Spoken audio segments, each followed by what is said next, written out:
What is up, everyone? Happy Football Friday on a Thursday because of scheduling conflicts, but got a busy weekend. What can I say? Um, anyways, March Madness rolling. I just told Jimmy I wasn't gonna put a game on my phone, and I lied. Because Arkansas is playing Kansas. It doesn't get much better than that. Yeah, I got Kansas. I got Kansas in this one.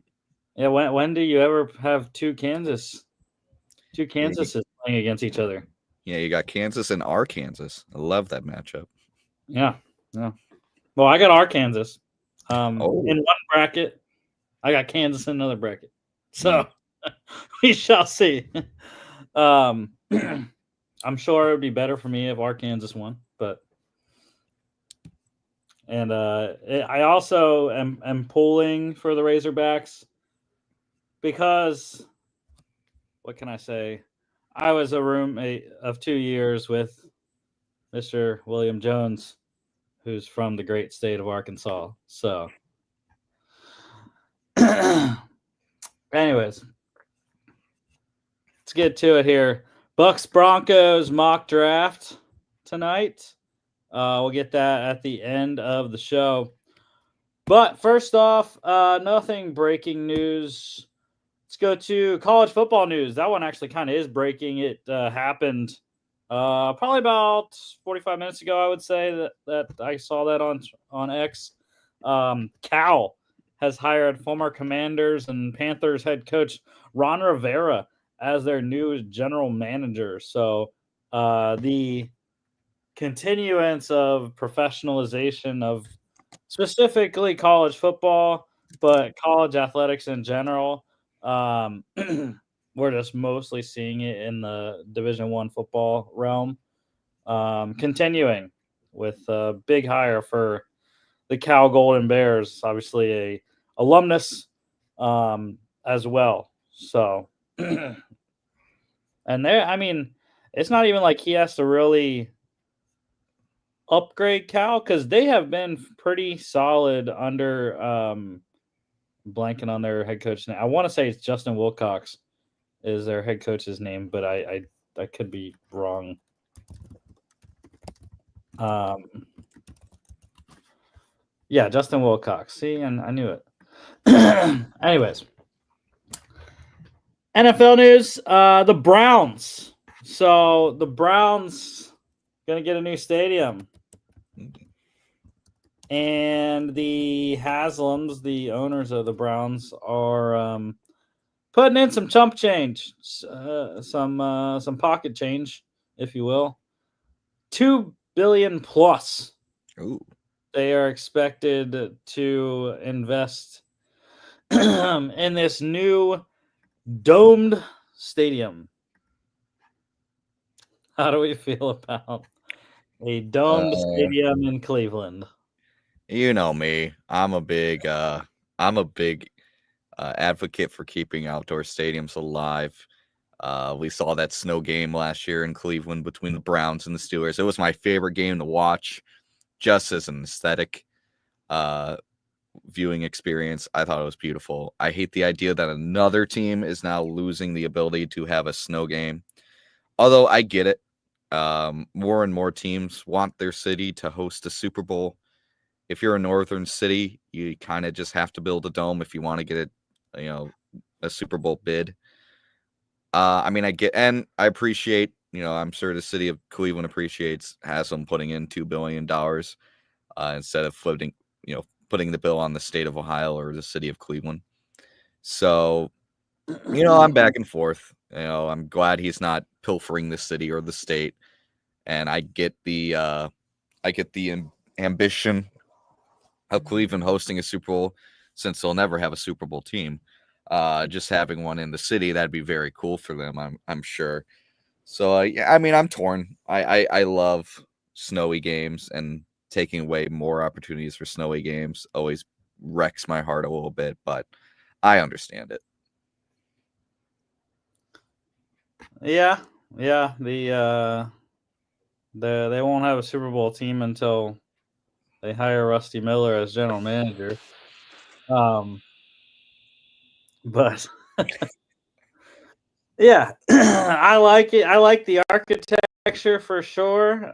Yeah, I don't agree with the dome. I think just like kind of the Bears getting one as well, planning to anyways. It's tough. Historical franchises to that are playing in the cold, and it's advantageous when the teams that play in domes regularly or are from the south and are in usually good weather, south or the west.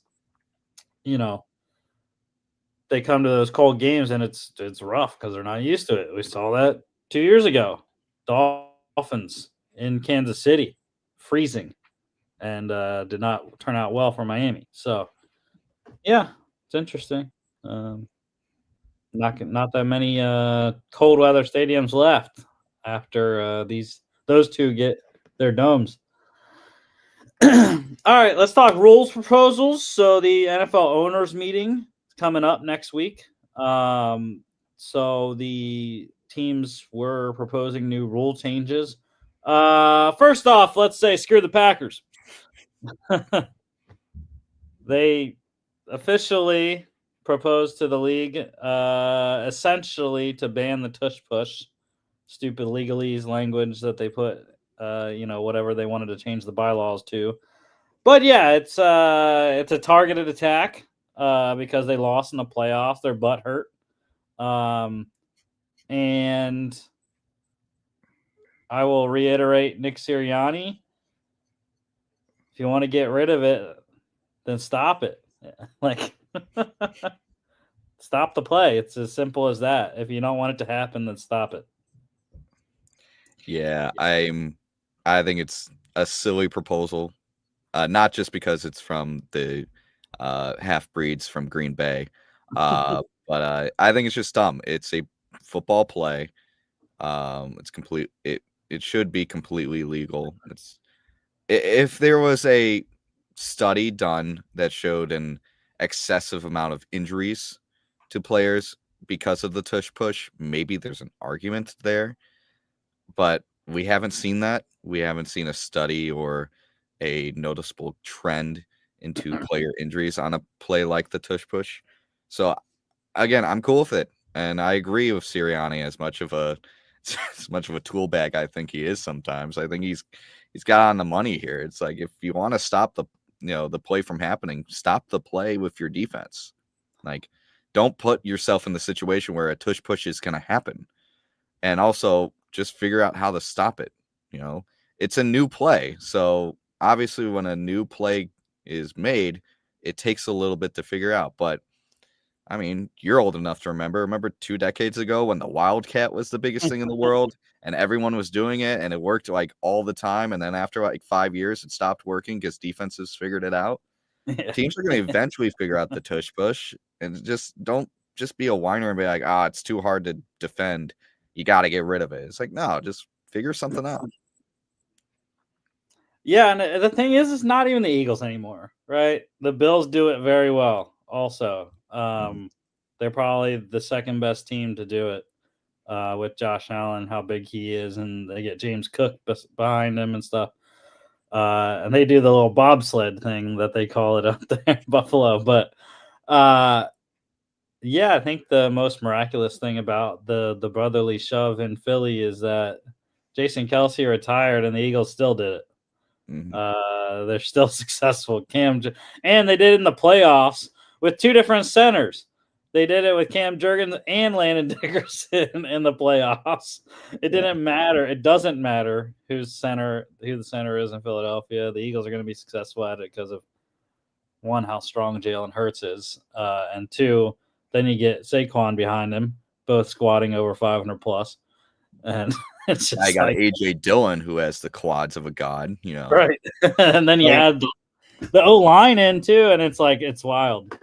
Yeah, and I mean, again, it's not a perfect play. As a Viking fan, I've seen the Vikings try to do their own version of it, but with our offensive line, which has been pretty mediocre, especially the interior for the last 2 years, it just doesn't work all the time. Like, the Eagles are just playing to their strengths. You just got to figure out how to stop their strengths. And it works for the Bills because, like Jalen Hurts, Josh Allen is also like a physical freak. Like, he's a big, strong dude. Like, if you have the quarterbacks and interior offensive line to pull it off, good for you. Go for it. You earned it. Like, Philadelphia is offensive line university out there. I mean, of course they're going to make a play that, just shows their strengths to an excessive level. So I think this is babyish from the Packers. I do think that's another good point to defeat the proposal is that, for one, not all teams do it. And for two, there's not that many quarterbacks that can do it. You need a bigger quarterback in order to do it. And really, when you think about what quarterbacks in the league are really big enough to perform the play multiple times, you're talking Jalen Hurts and Josh Allen, of course, like we mentioned. There really aren't that many other bigger quarterbacks. You're talking Justin Fields, Anthony Richardson, Jameis Winston. Jacoby Brissett, I guess, is pretty good QB sneaker on the regular QB sneaks. But I'm trying to think. I mean, this is off the top of my head real quick, but I can't think of any other ones that are big like that, other than the guys I just listed. So I could think of a few that can't do it. Who was like the backup quarterback? Tyler Huntley, when it was in the playoff game, and they tried one of those with Huntley, and he fumbled the ball. Mm-hmm. He was just a smaller slider quarterback, and I don't see the Ravens doing it often with Lamar Jackson because he's a slider quarterback. Like, oh yeah, Lamar can't squat worth hell. Yeah, so again, it's just I don't want to punish teams for playing to their strengths. I think it's silly. It really is. Yeah, if it was a league-wide thing that it's an issue with, I would. Yeah, like if we're 5 years down the road, every team's doing it. There's no reasonable answer to how to stop it legally. Maybe we can revisit this conversation, but right now, I don't see a reason to. Yeah, for sure. All right, the Lions. The Lions proposed a couple different ones here. Detroit very active in the rules proposals. The first one I thought was very intriguing. The Lions proposed to eliminate automatic first downs on defensive holding and illegal contact. That one I thought was wild. I was like, bam. Like, I don't know. I mean, I think illegal contact I could see a point for. It's only a 5-yard penalty, but defensive holding, I think, deserves an automatic first down. It's a 10-yard penalty anyways. Mm-hmm. So, yeah, like defensive holding. 5 or 10? No, holding is a 10. Yeah. Yeah. To me, like holding is more in line with a defensive pass interference. The point of defensive holding and defensive pass interference when a player does it is to prevent yards after the catch or a catch in general.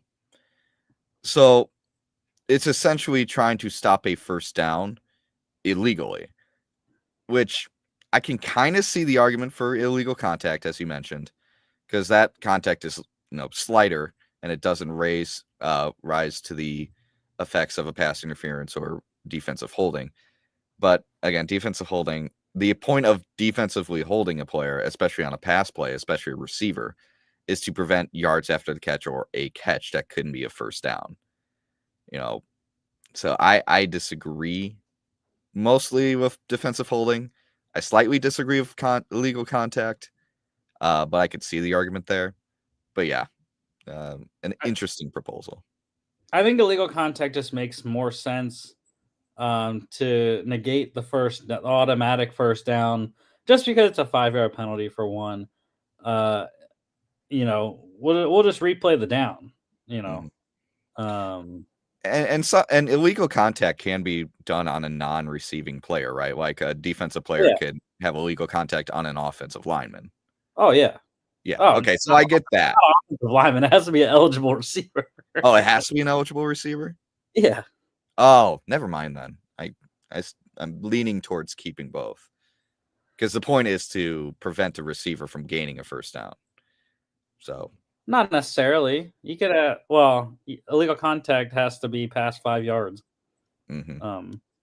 But after 5 yards, that's why I think that's why it's a 5-yard penalty, because the contact zone, the legal contact zone is within 5 yards of the line of scrimmage. And then after that, you're not supposed to severely hinder the receiver from running their route. The second one the Lions proposed, which I really like. The Lions proposing to seed the playoffs by record, not the top 4 division winners get the top 4 seeds. You still have your 4 division winners, you still have your 3 wild cards. But you would not be guaranteed a home playoff game for winning your division if a wild card team, would have a better record than you and you're the last division winner. I guess it would have benefited the Vikings this year, but right. I don't know. I'm not a huge fan of the pure 1 through 7 ranking. I get it. This last year had 2 teams in the same division that were just dominant in the regular season. But I don't like creating a new rule just because a once in a while thing took place. I don't think it's to the benefit of the league. I think still winning a division has its merits that should be rewarded with a home playoff game, even if it's a weaker division and even if you have a lesser record. I don't know. I can't really get behind this one. Yeah, I think we've just seen it too many times where that team with the crappy record actually ends up winning the playoff game. Obviously the Seahawks did it with the Beastquake game. I believe there was 1 or 2 other ones the last couple of years. But yeah, I kind of agree. I kind of like it. But it sounds logical. It's tough to do something like the NBA went to, where the NBA they just have conferences. They don't have any divisions. The NBA just does conferences, and I don't know how many NBA teams get in, but there's 6 however many teams get in, and then you got the play-in tournament or whatever. Yeah. There's 6 that clinch, and then 7 through 10 play the play-in round robin. Right. But yeah, and as intriguing as going to like the NBA model is, the difference is the NBA has an 82 game season where every team plays every other team in the league at least 2 times. Right. So there's more parity. If you finish 6th, it makes way more sense because you finished 6th amongst the entire Eastern Conference who had a very similar record schedule that you did. As opposed to the NFL, there's 17 games. You can't play every single team in a season. So I get where they're coming from. Maybe there's an intrigue that like the NBA playoff format creates. However, the stark differences between scheduling garners reason to keep the current NFL format. I would not be opposed, though, to keeping the seeding how it is for the first round of the playoffs. But how about doing that so divisions still matter, winning divisions still matter to get a home playoff? How about we go to the second round and we reseed? Now, I don't mind that. I think reseeding could work. Yep, based off record, like the Lions want to do with the initial round. So, yeah, maybe not the first round. Maybe reseeding can take place after. Let's say a situation like last year, Vikings 5 seed, Rams 4 seed. They win. Let's say the Vikings had won. They would have faced. Actually, they would have faced the Eagles, so it wouldn't have mattered. But let's say they would have faced who is number 3 was Tampa, right? number 3. Yeah, Tampa was 3 because Rams were 4. If I remember correctly. Yeah. Yeah, so let's say, let's say Tampa had won instead of Washington, and Vikings had won. I think it would make sense if the division round would have then been, let's say, and that doesn't make sense because then the Vikings would still play the Lions on the road, and then the Eagles would play the Buccaneers. Anyway, let's say that were to happen, like the 3 seed takes on the 5 seed, and the 5 seed has a better record. Maybe there's an argument for reseeding at that point.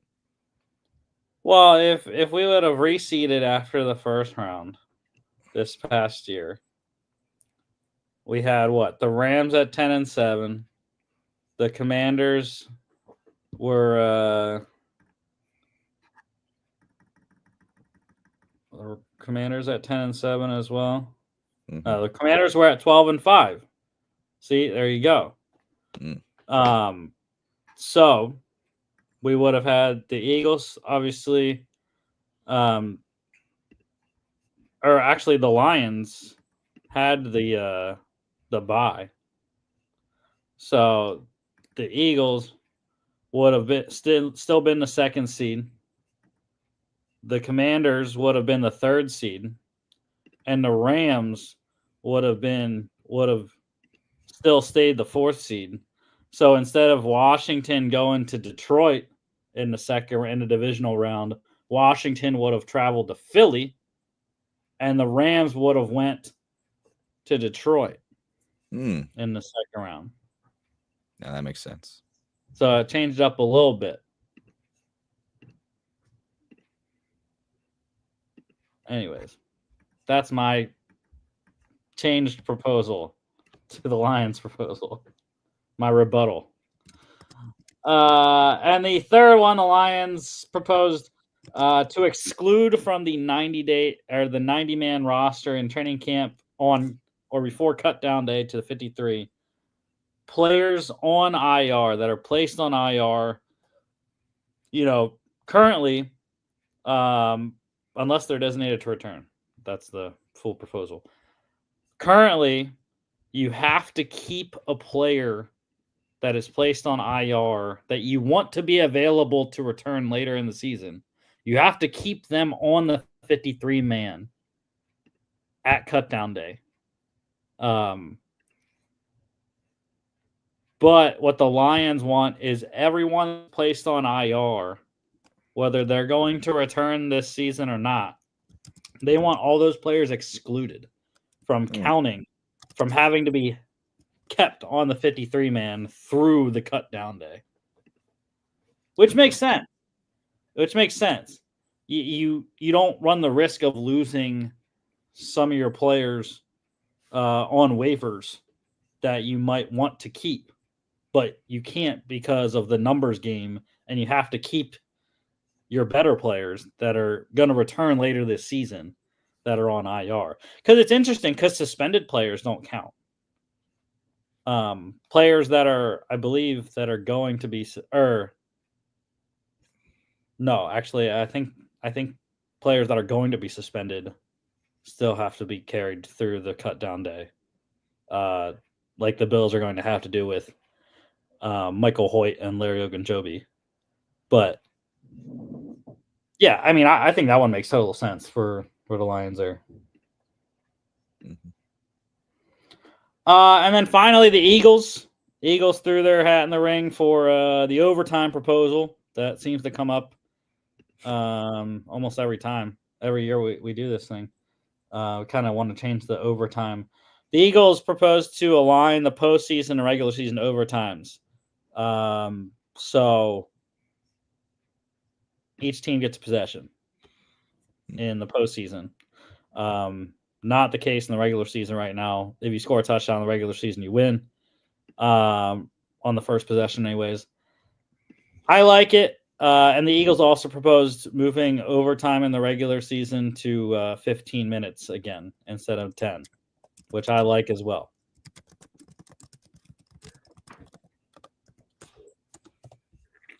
Yeah. All right, a couple draft notes coming out of Tuscaloosa. They had their pro day. Alabama had their pro day a couple days ago. How about the Steelers? Head coach Mike Tomlin and other personnel meeting with having dinner with Alabama quarterback Jalen Milroe. Ran a 4.4 at his pro day. Yeah, it's an interesting one.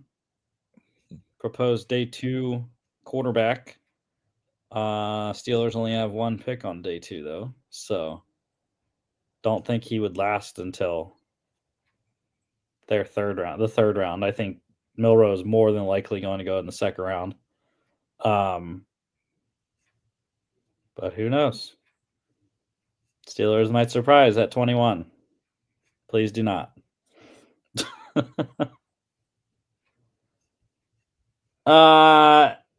And another note for coming from Tuscaloosa, Alabama linebacker Jihad Campbell, one of the top ranked, if not the top ranked linebacker in the class. Some people have him as high as in the top 15 this year. Surgery to repair a torn labrum. I stand in solidarity, brother, with the torn labrum squad. I'm having mine soon in a couple weeks, so I'll have to hit Jihad up and say, "Yo, Yeah, give him some encouragement." I'm with you, bro. I'm going through this with you. We're both going through torn labrum recovery. But yeah, no, that's a big one. Big one though. Especially for the position. A lot of arm, shoulder movements at the off-ball linebacker position, taking on linemen, and also, trying to hand fight with receivers and tight ends and whatnot. So yeah, definitely good to get that thing fixed.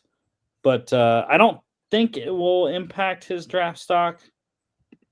It's a relatively minor procedure, so depending on how much it is actually torn. So, All right, retirements. Congratulations, Eagles defensive end Brandon Graham retired. 15 seasons in the league. The Eagles 2013 first round draft pick, number 13 overall. Yeah, I don't know why I wrote 2010, bro. Yeah, I was a little confused. Well, it's because he was drafted in 2010. You said 15 years. I know, 2010. Yeah, I don't know why I put 2013. I don't know why I put 2013. I was about to say 2010 first round pick. Yeah. Yeah. I swear I'm not dyslexic.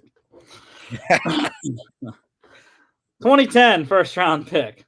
Played the Eagles' whole career, 2010, 2024. How about 2-time Super Bowl champ, 52 and 59. First, one-time second team All-Pro, one-time Pro Bowler. Never got the real accolades he deserved, but he's one of the greatest Eagles of all time, for sure. 206 games, 106 starts, 487 tackles, 359 solos, 76.5 sacks, 126 tackles for loss, 153 QB hits, 22 forced fumbles, 7 fumble recoveries, a fumble return for a touchdown, 11 pass defense. In the playoffs, 12 games, started 6 of them, 21 tackles, 18 solos, 5.5 sacks, 6 tackles for loss, 10 QB hits, 2 forced fumbles, including the most pivotal play in Eagles history, strip sacking Tom Brady in Super Bowl 52. So, yeah, I mean, again, probably not ever going to sniff the Hall of Fame based off all pros and Pro Bowls and whatnot. But again, he's definitely going to be in the Eagles Ring of Honor. I would have to think relatively shortly because he is one of the greatest Eagles of all time. Yeah, I mean, he was one of those guys that, funny enough, it seemed like he like aged with grace. Like he was one of those guys. He didn't show out right away, even as a first round pick. Like he missed a lot of his sophomore season due to injury. Well, like his career high in sacks came when he was 34 at 11. I mean, his best seasons were after he turned 28. Like he turned 29, he had 9.5 sacks. He was 32 in 2020, his one Pro Bowl year. He had 8 sacks.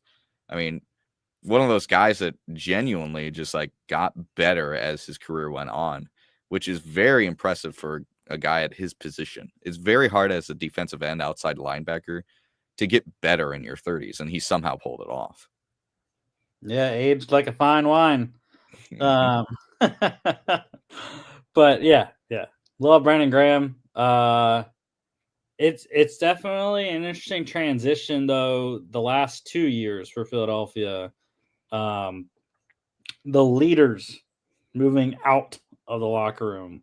Jason Kelsey last year, Brandon Graham this year, and now Lane Johnson's sitting around. He's like, "Where'd all my buddies go?" He's like, "Where's the old guard?" Because Lane Johnson's really the last one left of that era of Eagle. And but yeah, I mean it's great that we're seeing this transition, and I think it's actually really nice for the Eagles that not all of them are gone at once, right? It's like one each year. Maybe next year Lane Johnson's retiring finally, but they just signed into an extension, so I would not assume so. But it's nice that Kelsey and then Graham, but you're seeing Jalen Hurts step up. You're seeing other guys, step up as well. Saquon Barkley became an instant leader in the locker room as well. So they have guys to replace that leadership aspect. All right, let's go to some transactions here. Extension. The Texans, they signed defensive end Danielle Hunter to a 1-year, $36.5 million extension there.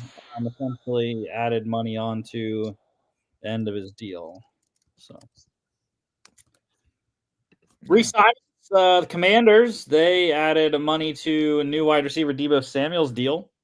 He is now playing essentially on a 1-year, $20 million contract, 17 of which is guaranteed. So nice bargain bin deal for Washington after trading for him, not signing to an extension. The Bears, they re-signed running back Travis Homer, 1-year, $2 million deal. Good third down receiving back, special teams player. Rams re-signed corner Akello Witherspoon to a 1-year deal. As did the Lions with defensive end Al-Qadim Muhammad. And the Chiefs re-signed wide receiver Juju Smith-Schuster. The Patriots, as Mr. O'Malley correctly predicted, signed Viking center Garrett Bradbury, 2 years, $12 million, $3.8 million guaranteed for Garrett Bradbury. So a lot of incentives, as you noted, injury history there. So yeah. Yeah, this makes sense. My only beef with it is you couldn't give us a 7th round pick for him, Patriots. You really waited for us to release him. You douchebags, man. Come on. We got a 6 for Ingram. You couldn't give us a 7th for Bradbury, really?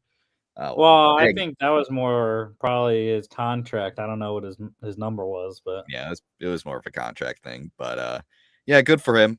Like I've said before about Bradbury, he's solid. He's at best average. He hasn't lived up to that first round pedigree.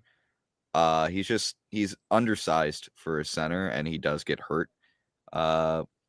surprisingly more than you'd like. But when he's on the field, he'll give you average center play.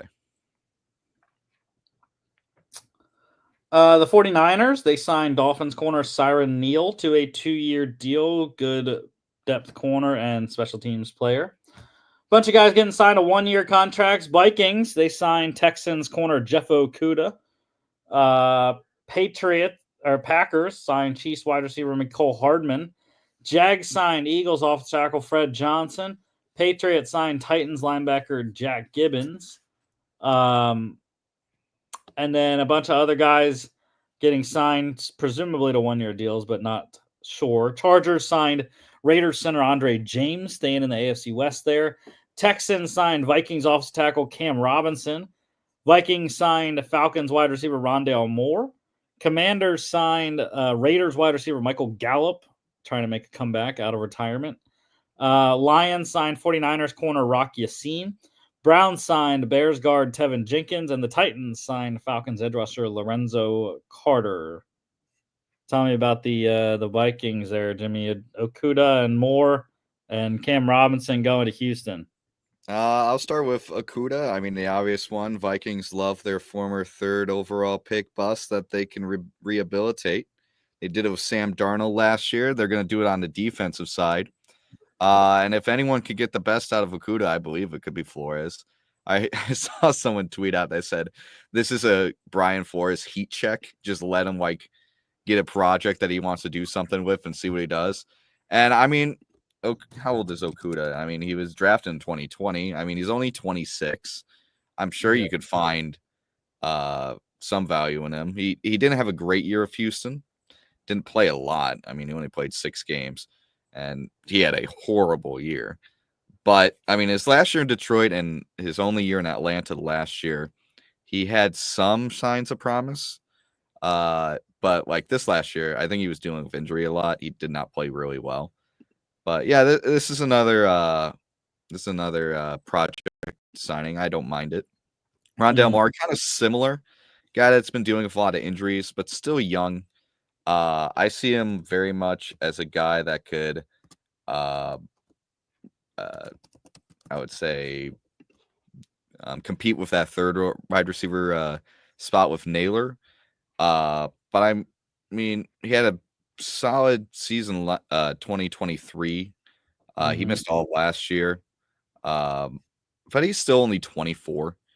If he can be healthy, I think he could be a really good gadget wide receiver. He seems like the kind of guy that you can give the ball behind the line of scrimmage and see what he can do with it. And then Cam Robinson, I think Texans got a pretty good offensive tackle. He stepped in after the Christian Darrisaw injury.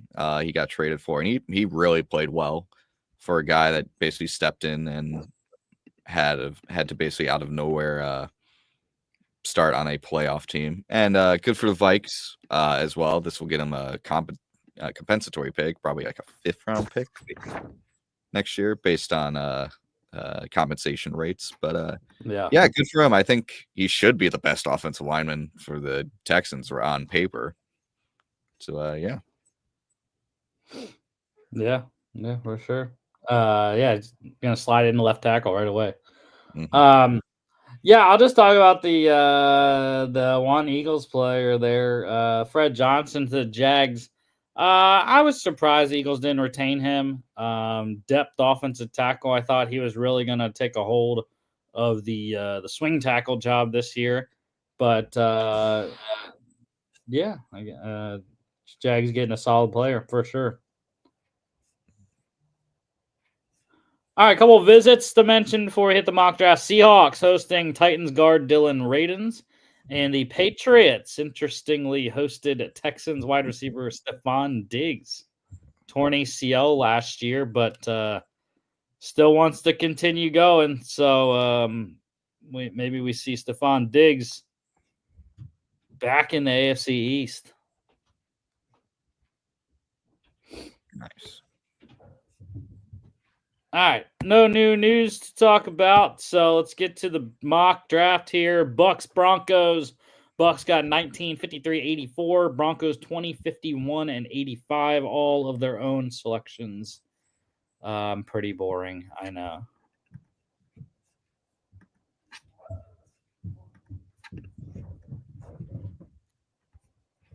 All right, we got Bucs Broncos 3 rounds. Let's get it. All right, we got Titans. Travis Hunter. All right. Cam Ward to the Browns. Armand Membu to the Giants. That's been an interesting one. I feel like I see Membu in the top 5 all the time. Abdul Carter, the Patriots. Will Johnson, the Jags. Ashton Genty, the Raiders. That one's been chalk every time. Shador Sanders, the Jets. Panthers getting Shamar Stewart. Mason Graham to the Saints. That's a windfall. Calvin Banks to the Bears. Will Campbell to the 49ers. That's awesome. Michael Williams for the Cowboys. James Pierce for the Dolphins. Wow, the edge rusher is really going in this one. Tyler Warren to the Colts. That's chalk. Tetairoa McMillan to the Falcons. Tyler Booker for the Cards. Jade Barron, the Bengals. Seahawks going Josh Simmons. And we are on with Tampa. The Vikings want to come up. What are we doing? That's not a bad trade. That's not. Fifth round, a second rounder next year for a 7th to move back 5 spots.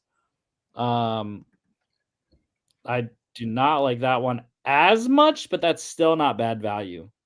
7 spots for a second and third next year. That's not horrendous. Cleveland, you are horrendous, though. Sorry. Nice not try. moving back that far. 14 spots. For Tampa, though, what I had. Let's look at the roster currently here. I had, again, these are from February 17th. Edge rush as the number 1 need.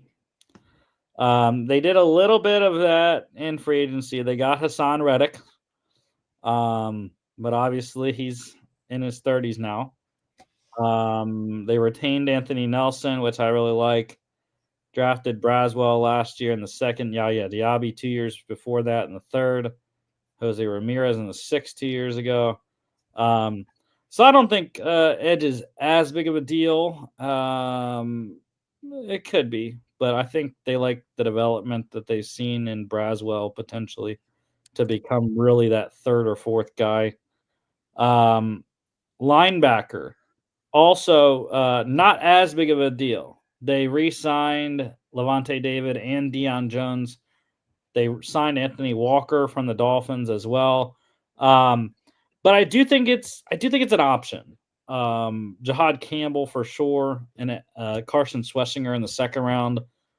They need to find that next guy for the future. They had Servassier Dennis, their 5th rounder in 23, lined up beside Levante David right now. So we'll see. But definitely need to find a successor for David there. Wide receiver is not a big issue as much anymore with the re-signing of Chris Godwin and Sterling Shepard. Would still like them to take a chance on someone eventually. Maybe not a high pick, but we'll see where the board falls.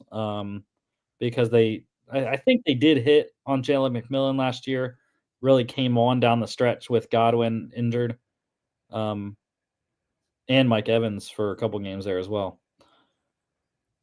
Guard was my next need.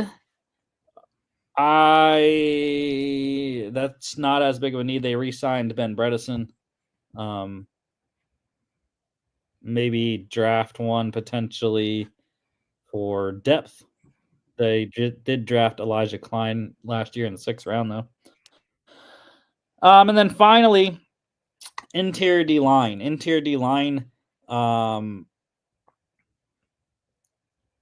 Again, I don't think is big issue anymore. I kind of like what I'm seeing with what they got there. So with that being said,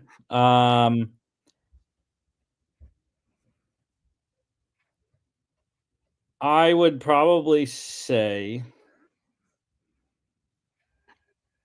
what do we got available here? Yeah, I mean, Jalen Walker is definitely an option, I think. The ability for him to play edge and off ball is fantastic. Obviously, Jahad Campbell's there as well. Will he check out medicals? We'll see. Matthew Golden will defend. Again, I don't think they need to go first round or even second round wide receiver because of the re-signing of Chris Godwin. Other than that, I don't know. What do you think? You think we should trade now? I don't. I love Jalen Walker. I think he makes a ton of sense for the Bucs. I know you talked about the Buccaneers having very good linebacker depth. I mean, they have obviously Levante David. They have J.J. Russell backing him up. But again, let's see. How old is Levante? I'm going to look this up. He's 35. That's really old for a linebacker at a very demanding position. And his primary backups are 26 years old and J.J. Russell, 30-year-old and Deion Jones, and Greer Jr. is 25. I think you stick and pick here. I think you take Walker. I love Walker. I think this guy could be top 15. I think he's the best linebacker in this draft. I even like him more than Campbell. And sure, it's good value. I'm not going to deny that, but I have the same feeling I have with this trade as I had for Monday's show for the Steelers pick. They needed a Baron. It made sense. I don't think the Buccaneers are weak in any position, but again, Levante David's 35. You need that guy to be next. And Jalen Walker, I think, is a match made in heaven. I think he can be that guy after Levante David, and I think he could be a very effective rookie for a team that believes it's competing and should win a very easy division. If not, I would go Harmon. I think Harmon makes a ton of sense in defensive tackle. I know the Vikings like him a lot. So I wouldn't be surprised if we had taken the trade. The Vikings would take Harmon or maybe the safety Malachi Starks. But again, I love the value. I get it. Moving down 6 spots and gaining a second round pick on paper is fantastic. But I wouldn't miss up an opportunity to get Jalen Walker. Yeah, I mean, if we were going to trade, I wouldn't even take the Vikings. I would take the Rams because that's 2 more spots, and you're picking up a third without giving a pickup. Yeah, well. And at 26, Walker's obviously going to be gone. Right. Campbell might be. I don't know if this simulation has accounted for his injury. And Harmon probably as well. You could do Tyreek Williams or like other guys at 26, but I don't think D tackle, especially in the 3-4 they run, they all have Vita. I think you go Walker.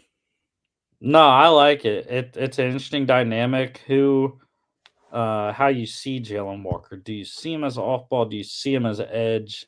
Do you see him as a little bit of both? I think what's going to happen with Jalen Walker is like the Bucs here. They're going to draft him as a linebacker. And then he's going to end up being a Micah Parsons. He's going to end up going to edge eventually, I think. Mm-hmm.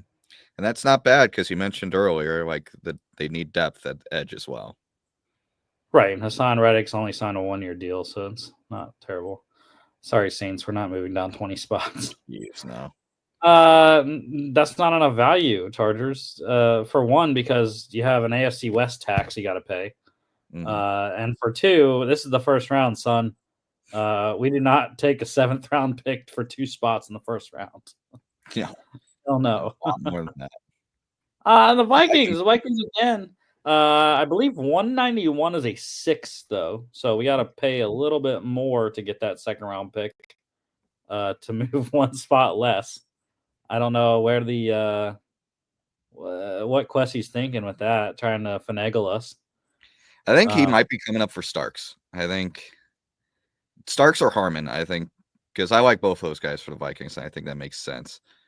Well, let me tell you what I got for the Broncos here.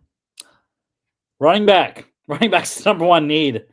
They let Javonte Williams go. They have Jaleel McLaughlin, Audric Estime, who they drafted in the 5th last year, Tyler Beatty, who they got from the Ravens after he was in training camp with them, and Blake Watson.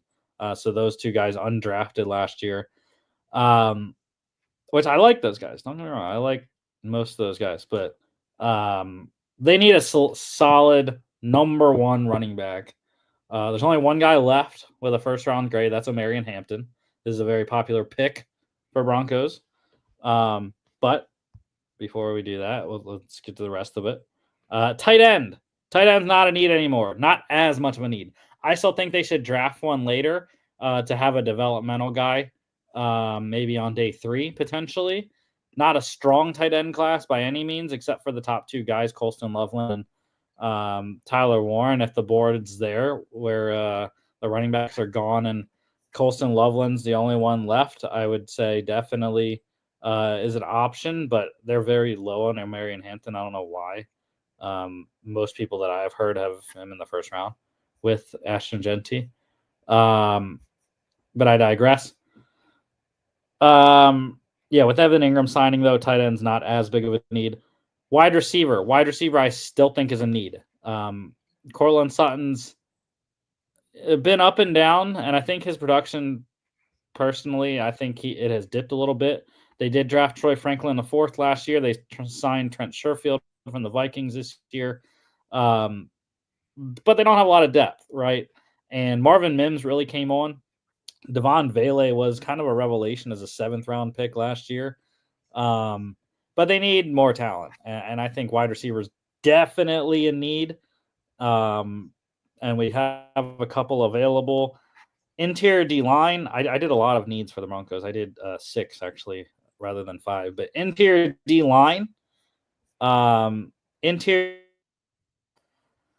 yeah, I mean, I'm not the biggest fan of John Franklin Myers, who they re-signed him. They re-signed DJ Jones. They don't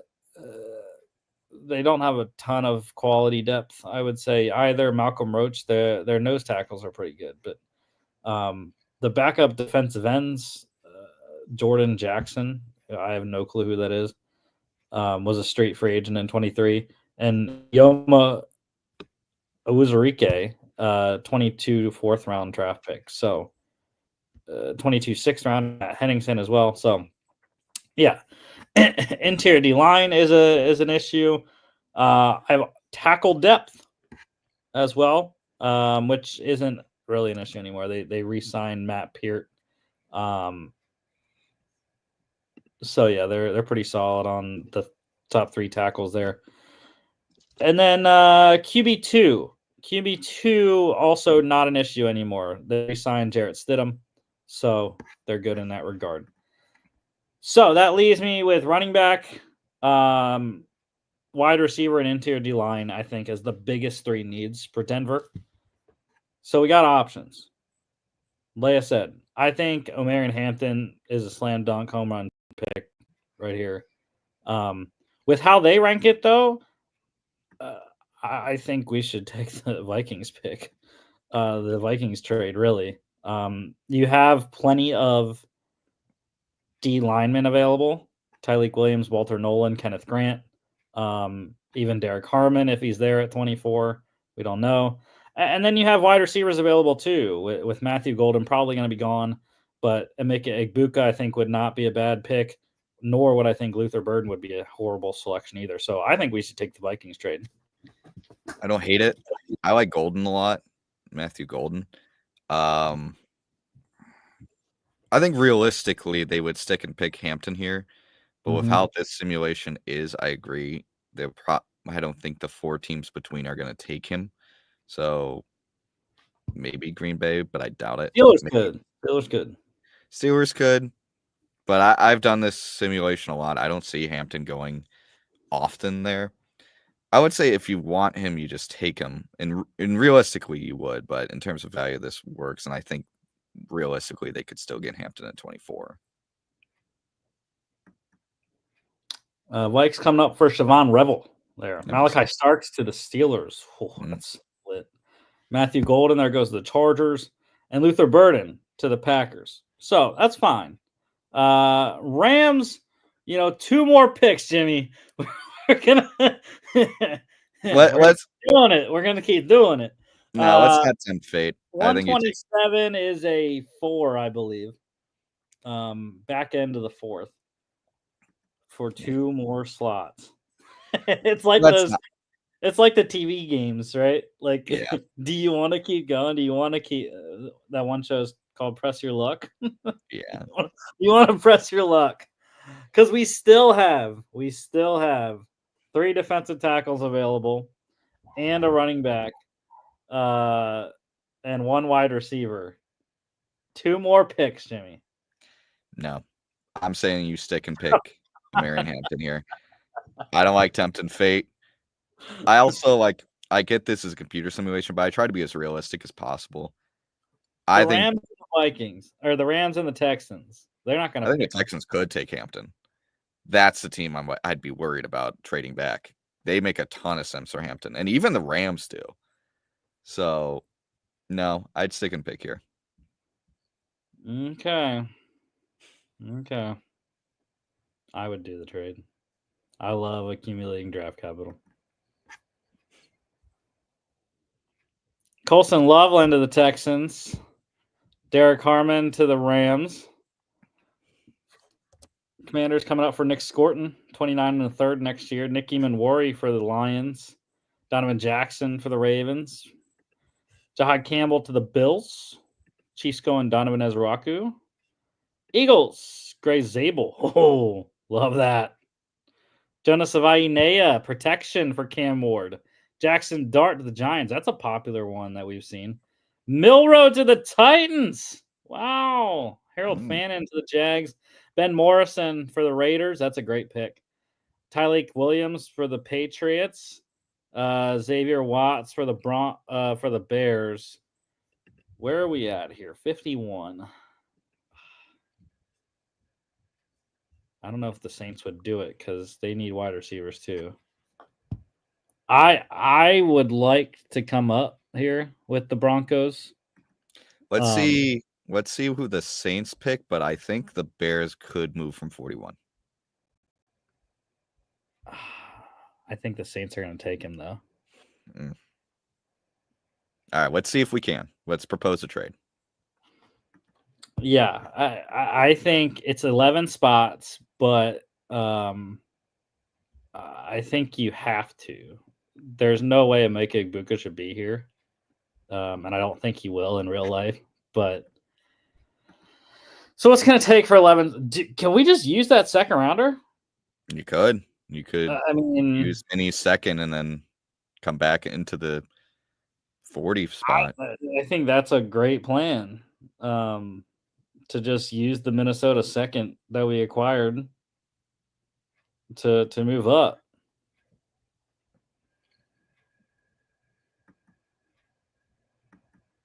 There we go. All right. That's how you do it, dude.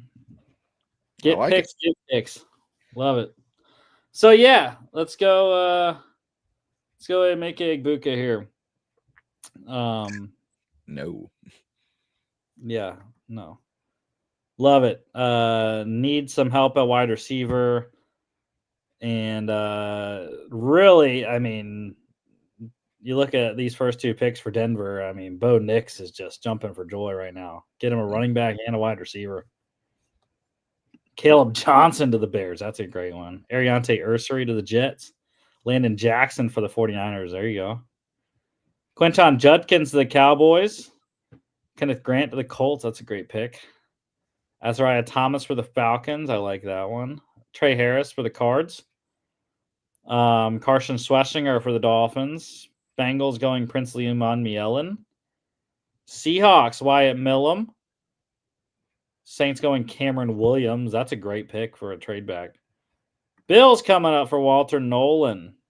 Oh, hold on, Lions. 56 and 173 to move up 4 spots for Walter Nolan. All right, Lions. 7 picks for a third rounder.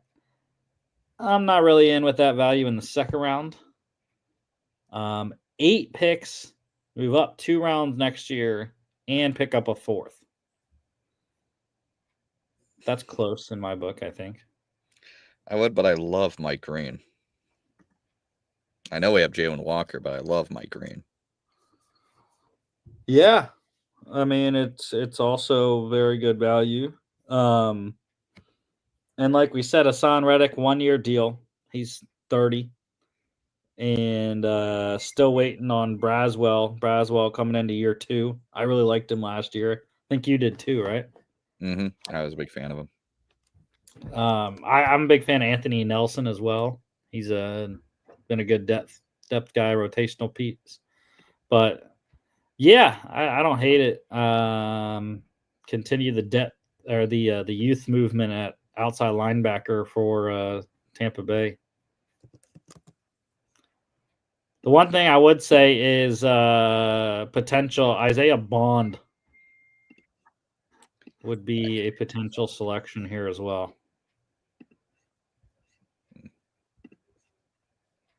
I don't hate that, but I mean, if Mike Green's sitting here, I'm taking him. Trey Amos for the Packers. Chargers going Alfred Collins. Seahawks, Alec Manor. Panthers going Maxwell Hairston. There's your opposite of J.C. Horn there. Deion Walker for the Texans. J.T. Tuimoloau for the Ravens. Darian Porter for the Lions, beefing up the secondary. Nicky Manwari and Porter. Jaden Higgins for the Commanders. Marcus Embo for the Bills. Chiefs going Josh Connerly. That's a great selection for them. Braden Swinson for the Eagles. Tate Ratledge for the Giants. Chiefs going Jalen Noel. Travion Henderson for the Browns. Isaiah Bond to the Raiders. Jalen Royals for the Patriots. Jags going Darius Alexander. Tez Johnson to the Saints. Mason Taylor for the Bears. Jack Besh for the Jets. Panthers going Kevin Winston. Barrett Carter for the 49ers. TJ Sanders for the Cowboys. Emory Jones for the Patriots. Kyle Kennard for the Cardinals. Texans going at Johnny Cornelius. Kyron Lacey to the Colts. Vikings 81 for 97, 139, and 191. Andrew Makuba. Quinn Ewers to the Seahawks. Will Howard to the Steelers. Why would you do that to me? Why? Why is this happening? No, Colts. Sorry. All right, back on with the Bucs here. We got Jalen Walker, Mike Green in tow. Let's go get a wide receiver, and let's go with the top guy. I love Xavier Restrepo. Yeah, I think that's great value. You are Tampa.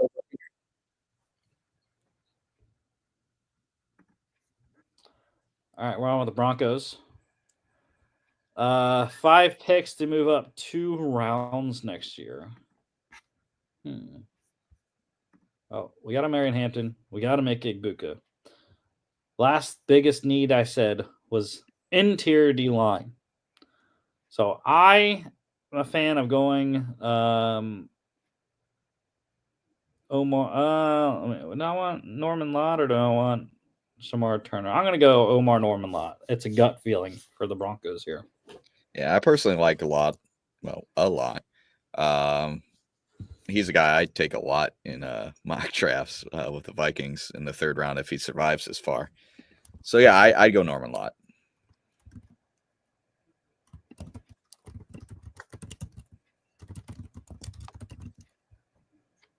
And I bet I am lagging really bad. All right. Chargers going Gunnar Helm. DJ Giddens for the Packers. Jags going Jared Wilson. Denzel Burke for the Texans. Rams going Torrey Horton. Chris Paul Jr. for the Ravens. Seahawks going Jared Ivey. Saints David Walker. Savion Williams for the Browns.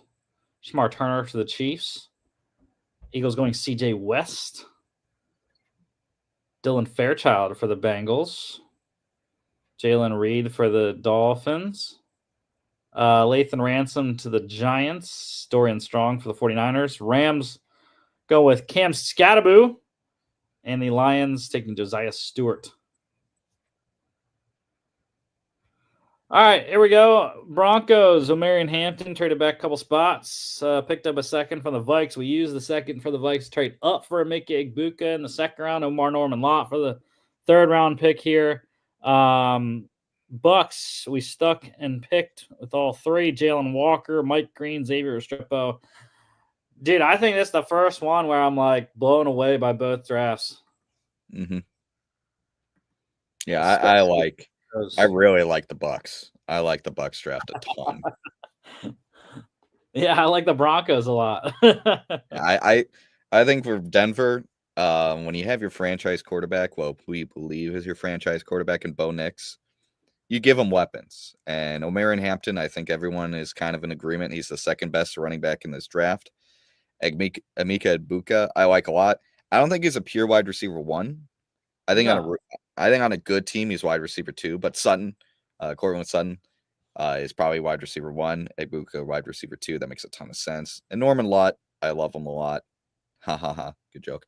And that makes a ton of sense. And Tampa, they love drafting their defense.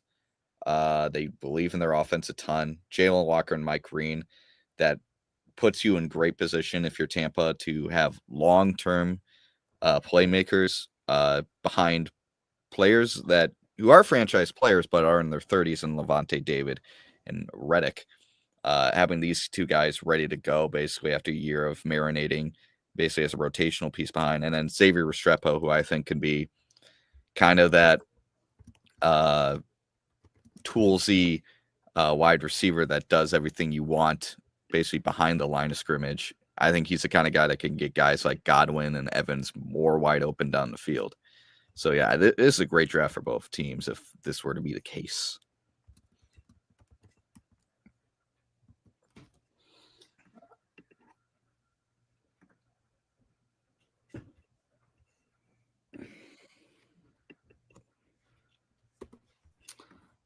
Alrighty. So that is our selections. Next week we'll be back on Friday. Just check in. We'll be back on Friday next week, and it'll be a special one because it'll be UFL week 1. We'll have a game going during the show.